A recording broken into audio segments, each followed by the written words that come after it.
at the Pro-Am. Now I'm back to feeling 100%. Okay, so Caitlyn just dropped the biggest news of the offseason. And you need to understand what this actually means. Because while everyone's celebrating that she's healthy now, what blew my mind is what she just admitted about last season. The entire year, the whole thing, she was playing hurt, and the Fever knew about it. But here's the kicker. This goes way deeper than just one injury. And by the end of this video, you'll understand why the WNBA almost lost the only player keeping it alive. Let me break this down for you because what happened behind the scenes is absolutely wild. It was a bit of a shitty one.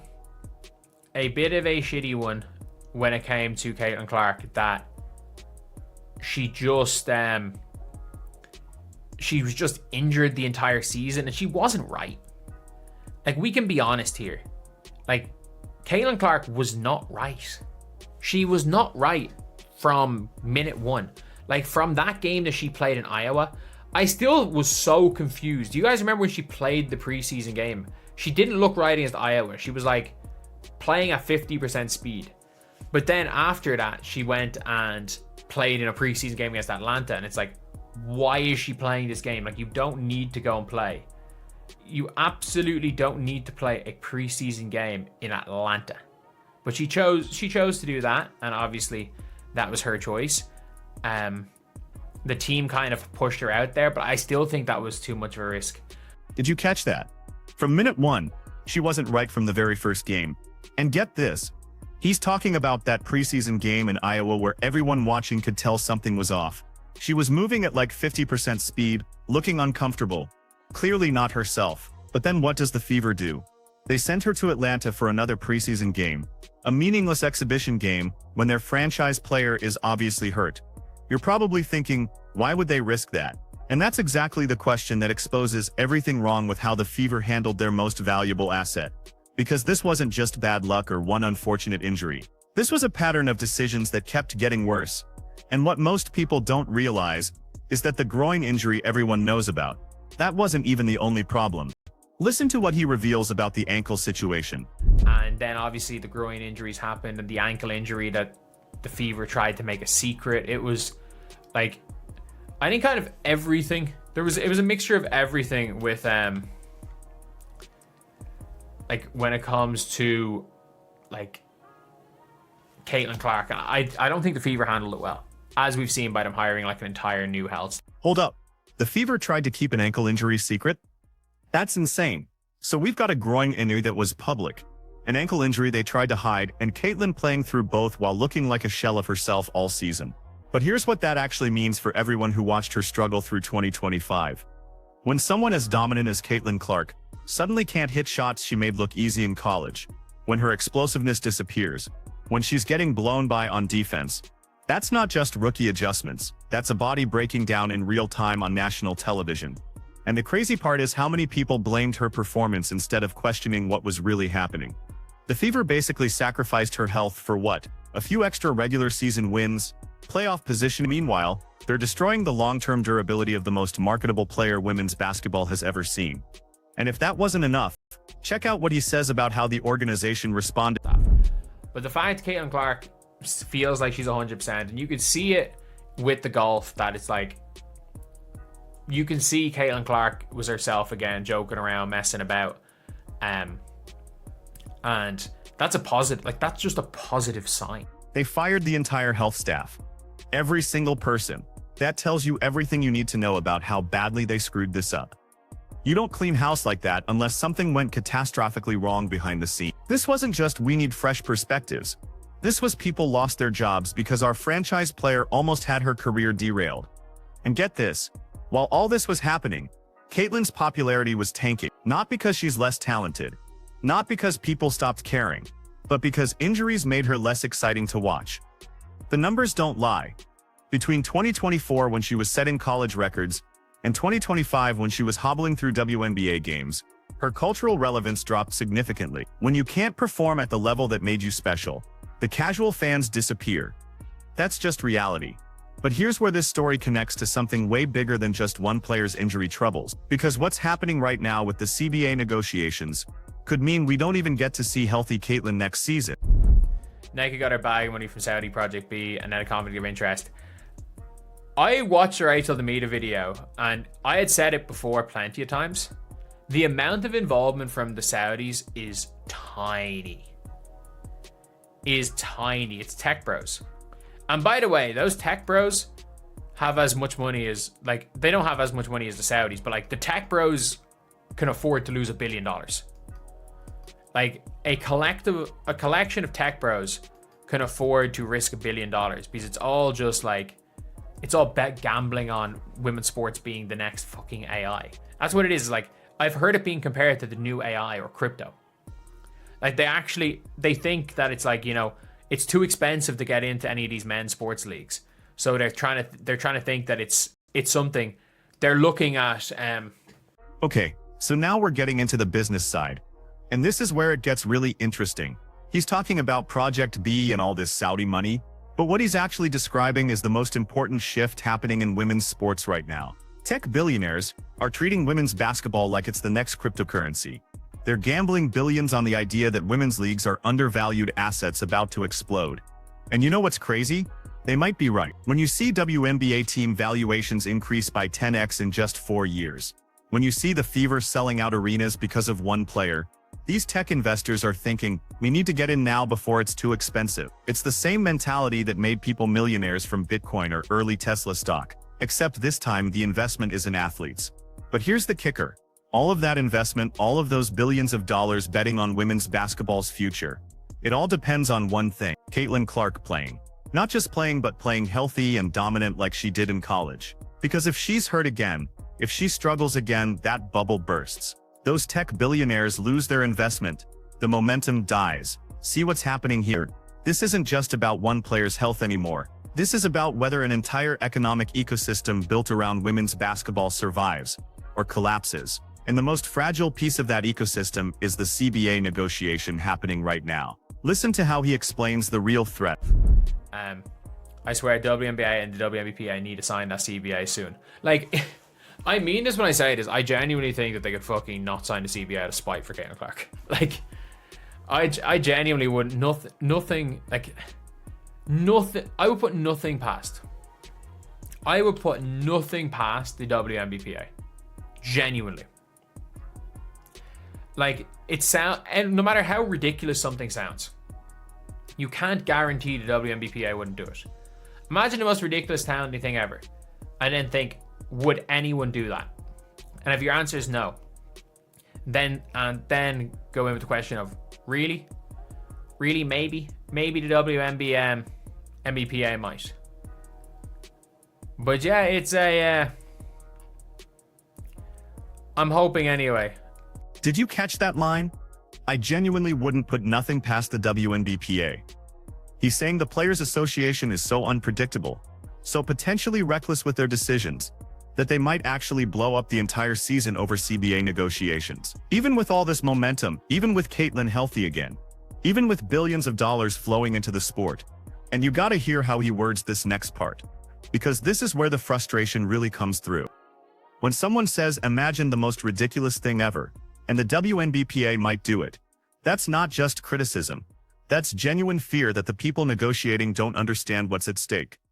It's like watching someone hold a winning lottery ticket and debating whether to light it on fire. But here's what that actually means for everyone invested in this sport's growth. The WNBPA has more leverage than ever before, right? They've got unrivaled offering players money.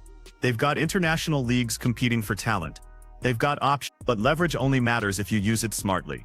And what he's suggesting is that the Players Association might overplay their hand so badly that they kill the golden goose. Think about the psychology here. You finally got mainstream attention. You finally got investment money pouring in.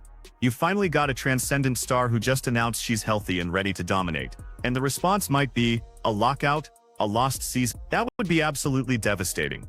And here's exactly why. Again, none of this matters if the players are dumb enough to lock out. Because everyone's being like, oh, you know, the players can lock out. They have all the leverage. They have these other leagues. Do people not understand? I understand that a few people in Unrivaled have their brands. Nobody wants to watch Unrivaled. And nobody comes out and like dreams of going, to Project B. No one is like, okay, yeah, I'm coming out of college. You know what? I want to go to Project B. And by the way, even if the money's big, I do think in general, we're going to be seeing a lot of those young players tearing up that unrivaled contract. I think, and the likelihood is that these players have signed. This right here is the breaking point of the entire argument. Listen closely to what he's actually saying. Nobody dreams of playing an unrivaled or Project B. Those leagues are paychecks. They're not destinations. They're not what young girls watch and think, that's where I want to be someday. The WNBA is the dream. It's the pinnacle. It's where careers are made and legacies are built. So when the Players Association acts like they have all this leverage because alternative leagues exist, they're missing the fundamental point. Those leagues only have value because of the WNBA's legitimacy. It's like saying, I don't need the NBA. I can play in the Big Three. Technically true, but completely missing what actually matters for your brand and legacy. And get this. He's predicting that young college players who sign deals with Unrivaled are going to tear up those contracts when they get WNBA offered. Because $1 million to play in a startup league sounds great until you realize you're sacrificing the platform that actually builds your long-term value. When Hannah Hidalgo or Olivia Miles gets drafted, you think they're choosing Unrivaled over being a lottery pick in the WNBA? Not a chance. But here's where this all connects back to Caitlyn and why her health announcement matters so much more than people realize. Because if there's a lockout, if there's no season, if this momentum gets destroyed by a labor dispute, everything changes. And I mean everything. Watch what he says about what happens to the sport without Caitlyn.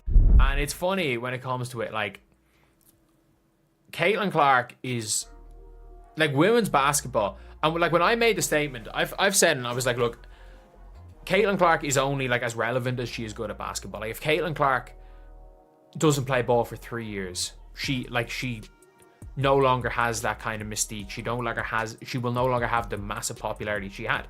And her popularity absolutely shrunk between 2024 and 2025 because of the injuries between last year and this year. But like if Caitlin Clark if they have no season and Caitlin Clark's popularity goes, women's basketball is never going to be the same. It is never going to be the same. Yes, it is going to be better than it was in 2020. Okay, this is the harsh truth that nobody in the WNBA wants to admit, but everyone knows is real. Caitlyn's popularity, her cultural relevance, her ability to sell tickets and move ratings, it all depends on her being good at basketball. Not just playing, but being elite, being must-watch, being the player who makes casual fans buy tickets. And you can literally see it in the numbers. Between 2024 when she was dominating college and 2025 when she was injured in the pros, her popularity shrunk, not disappeared, but definitely decreased. Because when you're hurt, when you're not performing at the level that made you special, the bandwagon fans leave. They're not diehards, they're not watching for the love of the game. They're watching because Caitlyn made basketball entertaining. So what happens if there's no season? What happens if healthy Caitlyn doesn't get to play for an entire year because of a lockout? Her popularity drops even further. The casual fans forget. The momentum dies. And here's the devastating part. It might never come back because cultural moments have windows. And if you miss that window, you don't get a second chance. The Fever selling out every home game, other teams seeing attendance spikes when Caitlyn visits, the entire league riding this wave of interest. All of that goes away if there's a lockout. And once it's gone, once those fans move on to something else, you can't just get them back by saying, okay, we're playing again now. That's not how attention works. But here's what's even more insane about this whole situation, and what really shows you the stakes of what's happening right now. But like, if the league goes into lockout, if the league locks out, those years of sellout games, maybe the Valks will sell out, but those years of sellout games for the Valks, the Fever, all these other teams, they're going to go back to 3,000 people in stadiums. They just are, because it is the time where it's kind of to the forefront, and you've got a transcendent player that you're going to see once every 40 or 4 times a year, or twice a year in your home arena in 20 games. When that player goes, there's no one coming through. Like, there's no outstanding transcendent players in this year's draft. AZ Foot might go 1. I can't believe I'm saying this. AZ Foot might go 1. She would have won like 8 in last year's draft. But yeah, it's look, it is what it is. Caitlin Clark. Did you catch what he just said? If the league locks out, teams go back to 3,000 people in stadiums, not 17,000 like the Fever had, not sellouts, not this incredible momentum, back to basically empty arenas, because you've got this perfect storm of factors right now that might never align again. You've got a transcendent player in Caitlyn, who people actually want to watch. You've got her playing 20 home games a year, so fans in each city get multiple chances to see her. You've got the novelty factor of this might be the only time I see someone this special in person. All of that creates urgency, creates demand, creates the sellout crowds. But transcendent players don't come around often. He says it himself. There's nobody in this upcoming draft class who moves the needle like Caitlyn. Paige Bueckers might be great, but she's not creating the same cultural phenomenon. So if you lose this moment, if you waste this window with Caitlyn in her prime, and healthy, the league goes back to what it was before.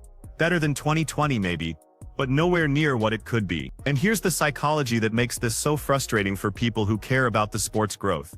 The WNBA has a chance to negotiate from a position of strength because of Caitlyn's impact. They should be able to get better salaries, better conditions, better everything. But if they're so focused on maximizing leverage that they're willing to risk a lockout, they might destroy the very thing giving them that leverage in the first place. It's like the classic negotiation mistake, being so focused on winning the battle that you lose the war. And what makes it even more complicated is that most players in the WNBA aren't Caitlyn Clark. They're not the ones driving ratings and attendance. So their calculation of what's worth fighting for might be completely different from what's actually best for the league's long-term growth. Once you see this, you can't unsee it. The entire future of women's basketball is balanced on this knife's edge of whether the CBA gets signed, whether Caitlyn stays healthy, whether the momentum continues. And any one of those things falling apart could collapse the whole thing. So when Caitlyn announces she's 100% healthy, that should be pure celebration. That should be everyone in the WNBA breathing a sigh of relief that their biggest star is ready to dominate again. But instead, it's complicated by all this uncertainty about whether there will even be a season for her to play in. The tech billionaires betting billions on women's basketball growth. The Fever who just fired their entire health staff to make sure this never happens again. The fans who bought season tickets expecting to see healthy Caitlyn. Everyone is waiting to see if the WNBA and the league can get a deal done. Because if they can't, if this all falls apart over negotiations, the damage might be irreversible.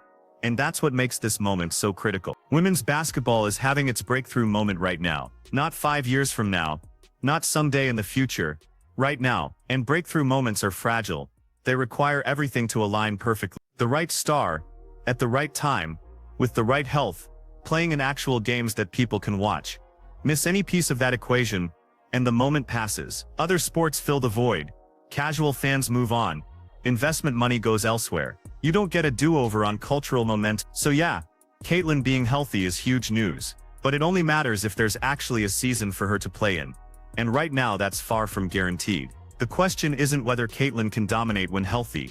We already know she can. The question is whether everyone else involved will get out of the way and let it happen. What do you think? Does the CBA get signed in time?